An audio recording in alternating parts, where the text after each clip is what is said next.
Assalamualaikum warahmatullahi wabarakatuh. Selamat pagi semuanya anak-anakku.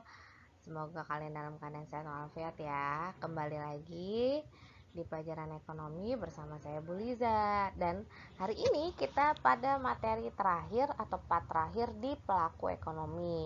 Nah, kita akan membahas tentang diagram circular flow. Apa sih diagram circular flow? Nah, diagram circular flow itu artinya adalah arus lingkaran kegiatan ekonomi. Jadi nanti kita bisa tahu nih arusnya kemana aja dari yang kemarin kita pelajarin. Kemarin udah pelajarin apa aja sih? Oh, kemarin sudah pelajarin tentang RTK, rumah tangga konsumen, RTP, rumah tangga produsen, lalu ada pemerintah, lalu ada masyarakat luar negeri. Nah, dari keempat ini kita bisa membuat yang namanya diagram circular flow ya. Yuk kita pelajari bareng-bareng. Sebelum ke diagram itu di dalam diagram itu ada interaksi. Nah, interaksi antar pelaku ekonomi. Dalam melakukan kegiatan ekonomi, keempat pelaku ekonomi yang tadi itu saling berhubungan satu sama yang lain. Kemudian rumah tangga keluarga membeli barang atau jasa dari rumah tangga produksi atau produsen. Nah, sebaliknya dari rumah tangga produksi bisa jadi dia membeli faktor produksi dari rumah tangga keluarga seperti itu. Nah, apa sih peran pemerintah? Bisa jadi pemerintah itu yang membantu untuk menyalurkan. Terus masyarakat luar negeri untuk apa? Oh, ternyata masyarakat luar negeri itu membantu memenuhi kebutuhan hidup masyarakat yang tidak ada di dalam negeri. Produknya, misalnya produknya tidak ada di dalam negeri, kayak gitu ya.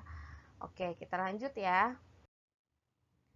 Di sini pengertiannya. Diagram circular flow adalah aliran-aliran yang menggambarkan perputaran arus uang dan barang di antara dua pelaku kegiatan ekonomi.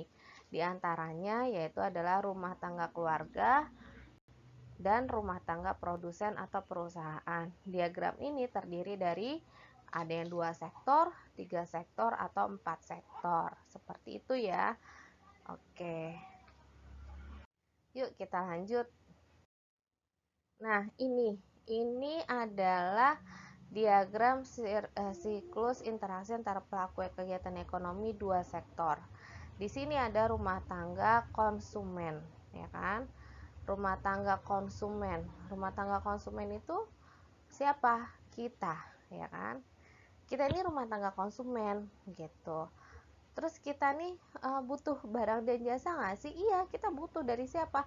Dari rumah tangga produsen gitu, ya kan? Terus gini, ini alurnya.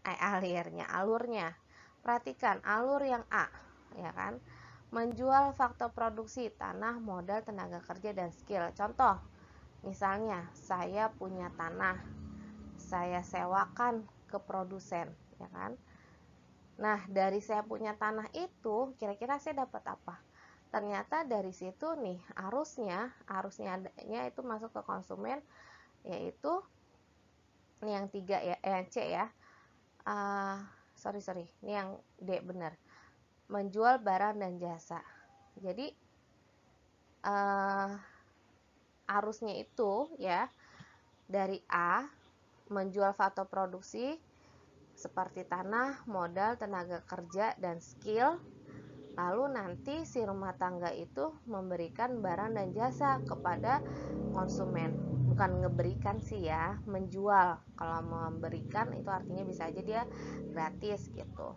Nah, kemudian ya kan, setelah dari produknya dia atau masyarakat konsumen atau rumah tangga konsumen, tadi tuh saya ngasih contoh, saya punya tanah misalnya. Tanah itu nanti dibayar sewanya sama siapa? Sama rumah tangga produsen ini. Jadi ada pemberian balas jasa. Nah, di sini balas jasanya. Oke. Ada balas jasanya. Jadi kalau kita punya tanah, balas jasanya adalah sewa, ya kan? Kemudian kalau misalnya kita punya modal, apa nih? Oh, modal berarti keuntungan gitu. Kita punya tenaga kerja, berarti kita bayarnya kita balas jasanya apa? Oh, gaji gitu ya. Jadi macam-macam tergantung dari faktor produksi yang diberikan kepada kita kepada rumah tangga produsen gitu. Nah, selanjutnya kalau misalnya rumah tangga produsen itu memberikan barang dan jasa atau menjual barang dan jasa kepada konsumen, itu berarti kita harus apa? Kita harus kita mengeluarkan uang untuk membeli barang dan jasanya tersebut gitu. Nanti uangnya itu untuk apa ya? Untuk lagi dia melakukan usaha untuk melakukan produksi barang tersebut. Jadi alurnya kayak gitu ya. Jadi saya pertegas ya, gini. Rumah tangga konsumen punya tanah, modal, tenaga kerja, dan skill. Ini semua masuk dalam faktor produksi. Dari faktor produksi ini yang akan diberikan kepada rumah tangga produsen. Setelah diterima oleh rumah tangga produsen, maka si produsen itu, rumah tangga produsen wajib memberikan balas jasanya. Wajib memberikan balas jasanya ke siapa? Kepada konsumen yang mempunyai faktor produksi tersebut. Nah, ini adalah panah yang B-nya. Selanjutnya, rumah tangga produsen itu bisa memproduksi barang dan jasa yang dibutuhkan oleh si konsumen, ya kan? Kemudian, setelah misalnya si produsen menjual barang dan jasanya kepada konsumen, maka si konsumen wajib melakukan kegiatan pembelian atau pembayaran barang dan jasa kepada produsen. Nggak mungkin dong kita kalau beli barang itu secara gratis, yang namanya beli berarti kita harus bayar, kayak gitu ya. Jadi ada hubungan timbal balik antara rumah tangga konsumen dengan rumah tangga produsen, seperti itu ya. Oke, saya rasa kalian paham. Kita lanjut ya. Nah, ini diagram perekonomian 3 sektor. Diagram perekonomian 3 sektor ini kita membutuhkan adanya peran dari rumah tangga konsumsi, kemudian rumah tangga konsumsi, pemerintah, lalu rumah tangga produksi gitu. Itu ada 3 seperti itu. Kalau rumah tangga konsumsi nih, dia apa sih tugasnya? Kayak tadi loh, ya kan? Dia itu ngasih faktor produksi, lihat nih garisnya. Dia ngasih faktor produksi kemana? Biasanya di sini ada pasar faktor produksi gitu. Ngasihnya kemana? Ini ke rumah tangga produksi. Ngasih apa? Itu ngasih faktor produksi.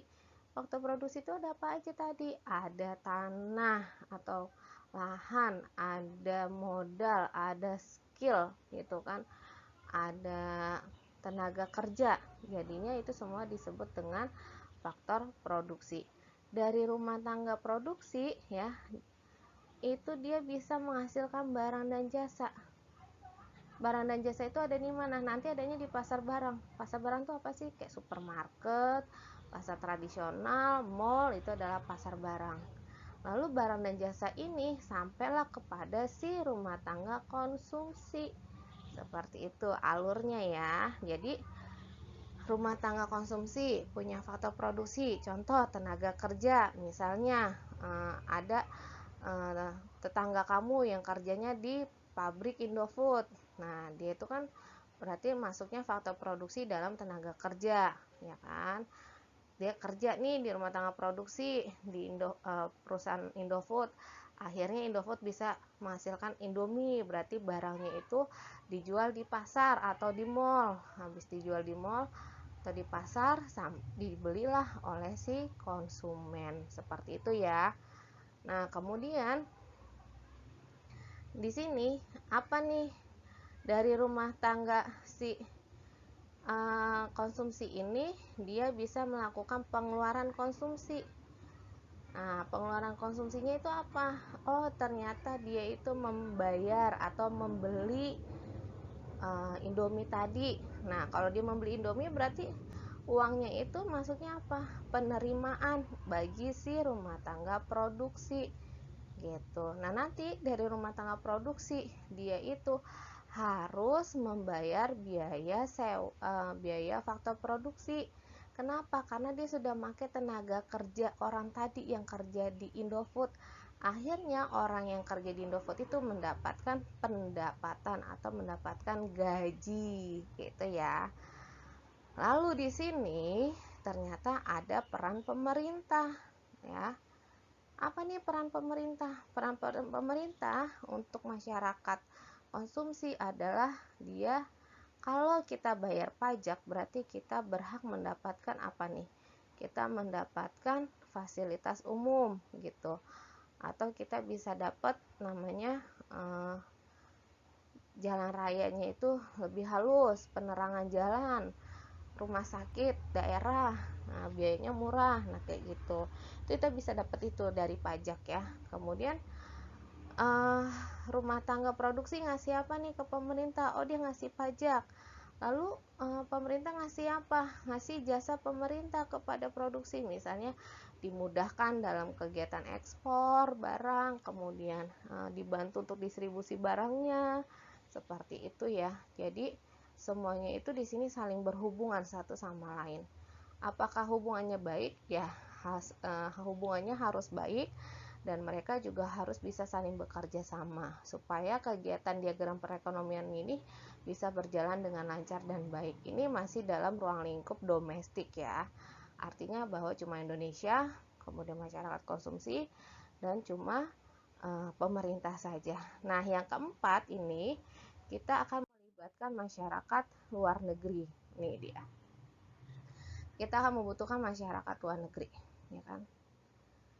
Tadi ya, rumah tangga konsumen ini kepada perusahaan dan pemerintah itu sama ya, yang seperti saya jelaskan tadi. Jadi dia saling memberikan faktor produksi, lalu membayar faktor produksi, lalu RTK-nya ngasih pajak. Nah ini, jadi misalnya RTK-nya ngasih faktor produksi, misal sumber daya, kepada siapa? Kepada perusahaan. Maka nanti perusahaan harus membayar apa? Membayar faktor produksi berupa apa? Berupa upah, bunga, sewa, dan laba. Ini maka bisa menjadi pendapatan si rumah tangga konsumen gitu. Nah, rumah tangga konsumen membayar uang misalnya untuk apa nih? Untuk bayar produk. Maka itu bisa jadi penerimaan buat si perusahaan gitu. Kemudian si perusahaan menjual barang dan jasa, misalnya jual barang, nah itu bisa menjadi barang output kepada si RTK ini. Terus pemerintah ngapain? Oh, ternyata kalau masyarakat membayar pajak, maka pemerintah bisa memberikan pelayanan publik ke siapa? Ke masyarakat. Apa sih pelayanan publik? Misalnya kayak subsidi, atau mungkin seperti rumah sakit, sekolah, jalan raya, penerangan, jembatan, macam-macam deh pelayanan publik dari pemerintah buat masyarakat. Sama misalnya perusahaan ngasih pajak ke pemerintah, dia dapat apa? Oh, dia bisa dapat subsidi, misalnya dipermudah untuk kegiatan ekspornya, dan dibantu untuk pendistribusiannya kayak gitu. Lalu apa sih tugas masyarakat luar negeri? Yaitu adalah sebagai sumber daya, tenaga ahli misalnya, sumber daya, atau barang-barang atau makanan atau apalah yang bisa diimpor gitu kan. Itu masuk ke mana? Ke pasar faktor produksi. Masuknya pasar input, berarti dia ngasih sumber daya. Lalu nanti dapat apa balas jasanya? Berupa upah, bunga, dan laba. Nah, kalau di pasar output, kalau input itu kan masuk ya. Kalau input masuk berarti dia ngasih faktor produksi. Makanya dia di sini bisa dapat upah, bunga, sewa, dan laba. Mirip seperti RTK, ya kan, balas jasanya. Tapi kalau dia ke pasar output itu adalah pasar yang menghasilkan barang dan jasa. Berarti dia itu di sini bisa aja mengekspor barangnya ke kita. Kalau kita impor ya, dia ekspor ya, benar. Dia mengekspor barangnya atau kita mengimpor barang dia ke kita, lalu nanti dia dapat pembayaran dari kita. Seperti itu. Artinya dia sudah menjual atau membeli barang dari kita. Ya, kayak gitu. Dapatnya apa nih? Dapatnya pembayaran. Kalau dia ngirimin barang ke kita berarti kita harus bayar ke dia. Kecuali kalau misalnya kita ngirim barang ke dia, jual barang ke dia, berarti dia yang kita yang dapat pembayaran dari dia. Makanya tanda panahnya ini bisa dua seperti ini, gitu ya. Oke, ini slide terakhir. Jadi diagram circular flow itu ada 4 ya kan? Ada 3, 2 sektor, 3 sektor dan 4 sektor. Kalau 2 sektor itu cuma rumah tangga konsumen dan rumah tangga produsen. Kalau 3 sektor itu RTK, rumah tangga konsumen bersama pemerintah dan juga rumah tangga produsen. Dan yang ketiga itu adalah kita melibatkan masyarakat luar negeri untuk bisa memenuhi kebutuhan dalam negeri kalau misalnya kita membutuhkan barang-barang yang memang di dalam negeri tidak ada atau stoknya sedikit seperti itu ya. Oke, ada pertanyaan nggak nak? Kalau kiranya tidak ada, saya cukup kalau tidak ada, kalian bisa lanjutkan tugas yang akan saya berikan. Kalaupun ada, boleh hubungi saya atau kalian berkomentar di link ini ya kan. Kemudian materi ini ada juga di buku, jadi kalian bisa pelajari. Kalaupun memang di buku kurang paham, ya saya rasa kalian bisa mendengarkan video ini kayak gitu ya. Mudah-mudahan ini membantu kalian dan ilmu yang kita pelajari hari ini bermanfaat untuk kalian dan juga semua, untuk saya juga, dan bermanfaat untuk di kehidupan yang akan datangnya. Oke, saya rasa cukup sampai di sini. Terima kasih semuanya sudah mau memperhatikan apa yang sudah saya jelaskan. Semoga kalian paham penjelasan yang sudah saya sampaikan kali ini ya.